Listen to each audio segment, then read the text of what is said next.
Hello everyone, welcome to lecture notes. मैं हूं मुकुल, आपका civil engineering subject matter expert.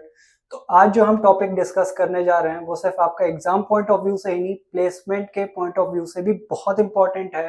तो अगर आप सिविल इंजीनियरिंग जॉब इंटरव्यू की प्रिपरेशन कर रहे हैं तो आपको ये क्वेश्चन जरूर प्रिपेयर करना चाहिए, क्योंकि ये हर इंटरव्यू में पूछा जाता है। तो जो आज का टॉपिक है वो है difference between one way and to way slab, जो आपका आता है रिइंफोर्स सीमेंट कंक्रीट सब्जेक्ट के अंदर।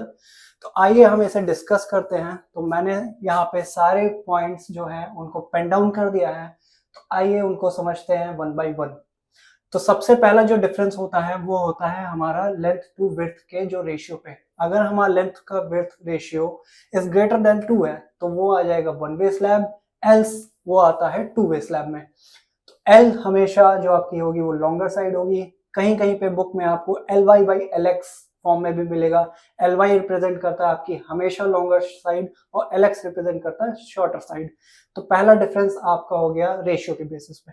दूसरा डिफरेंस की अगर हम बात करें तो वो होता है सपोर्टिंग कंडीशन पे।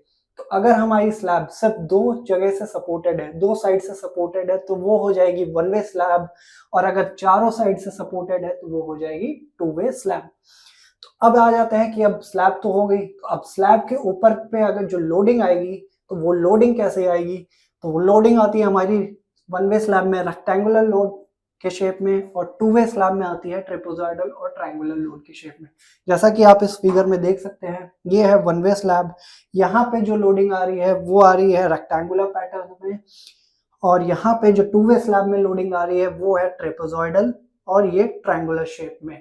तो यहाँ पे आपका लोड डिस्ट्रीब्यूशन टू वे में इस तरीके से होता है और वन वे स्लैब में इस तरीके से। तो अब लोडिंग लग गई। अब लोडिंग लगने के बाद उसमें आएगा बेंडिंग मोमेंट। तो बेंडिंग मोमेंट आपका वन वे स्लैब में सिर्फ शॉर्टर स्पैन पे एक्ट करता है और टू वे स्लैब में दोनों डायरेक्शन पे एक्ट करता है। तो अब जब बेंडिंग मोमेंट आ गया तो हम सिविल इंजीनियर हैं, तो हमें इसके बाद डालनी होती है रीइंफोर्समेंट। तो अब रीइंफोर्समेंट हम वन वे स्लैब में कैसे डालेंगे। मेन रीइंफोर्समेंट हम वन वे स्लैब में डालेंगे शॉर्ट स्पैन के डायरेक्शन में, और डिस्ट्रीब्यूशन डालेंगे लॉन्गर स्पैन के डायरेक्शन में। लेकिन टू वे स्लैब में हम मेन रिइंफोर्समेंट दोनों डायरेक्शन में डालते हैं। याद रखिएगा, इसमें हम डिस्ट्रीब्यूशन रिइंफोर्समेंट नहीं डालते, दोनों डायरेक्शन में मेन रिइंफोर्समेंट ही डालते हैं। थर्ड आ जाते हैं, अब हमने रिइंफोर्समेंट दे दी तो रिइंफोर्समेंट के जो क्राइटेरियाज है उनमें क्या आ जाता है कि क्रैंक इसमें दो डायरेक्शंस में प्रोवाइड करते हैं।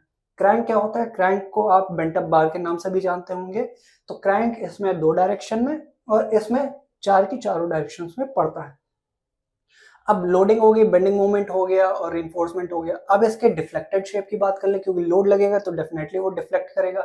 तो वो डिफ्लेक्ट कैसे करेगा, और डिफ्लेक्ट करने के बाद उसका शेप आएगा सिलेंड्रिकल, जो वन वे स्लैब में, और इसमें आएगा आपका डिश या सॉशर शेप में। जैसे कि हम इसका डिफ्लेक्शन अगर देखें, ये अगर मान लीजिए हमारी वन वे स्लैब है, एक इस साइड से सपोर्टेड है एक इस साइड से, तो इसका जो डिफ्लेक्टेड शेप आएगा लोड बनने के बाद वो ऐसा आएगा। तो ये क्या बन गया हमारा, एक सिलेंड्रिकल। क्या हो गया हमारा शेप, डिफ्लेक्टेड सिलेंड्रिकल।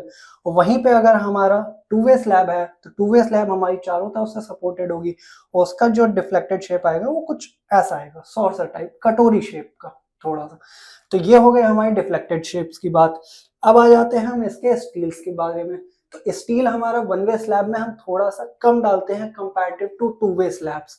तो स्टील कम डालने की वजह से जो थिकनेस होती है स्लैब्स की वो थोड़ी सी बढ़ जाती है comparative to two way slab, और टू वे स्लैब में हम रिइंफोर्समेंट थोड़ी ज्यादा रहती है, तो जिसकी वजह से इसकी थिकनेस हो जाती है कम। अब हम इसके इकोनॉमिक पॉइंट्स को समझ लें। तो अगर हमारा स्पैन 3.6 मीटर तक ही है तो वो हमारा इकोनॉमिकल कंसिडर किया जाता है। वहीं अगर हमारा panel size 6 metre cross 6 metre की है तो टू वे स्लैब को हम इकोनॉमिकल कंसिडर करते हैं। तो ये हो गए आपके सबसे मेन इंपॉर्टेंट पॉइंट्स। तो अगर आपने इनको बहुत अच्छे से अपने इंटरव्यूअर को एक्सप्लेन कर दिया या फिर अपने एग्जाम्स में इसको आंसर को इस तरीके से लिख दिया, तो आप डेफिनेटली मान के चलिए कि आपको 100 में से 100 मार्क्स इस क्वेश्चन के मिलेंगे, और इंटरव्यू के सिलेक्शन चांसेस आपकी यहाँ से यहाँ पहुंच जाएंगे। तो सारे पॉइंट्स याद कर लीजिए, लिख लीजिए और समझ लीजिए कि कैसे होता है। सो आई होप आपको ये डिफरेंसेस बहुत अच्छे से क्लियर हो गए होंगे। तो ऐसे ही सिविल इंजीनियरिंग के टिप्स, ट्रिक्स और कॉन्सेप्ट्स को जानने के लिए बने रहें हमारे साथ, और लेक्चर नोट्स चैनल को सब्सक्राइब करना बिल्कुल मत भूलिएगा।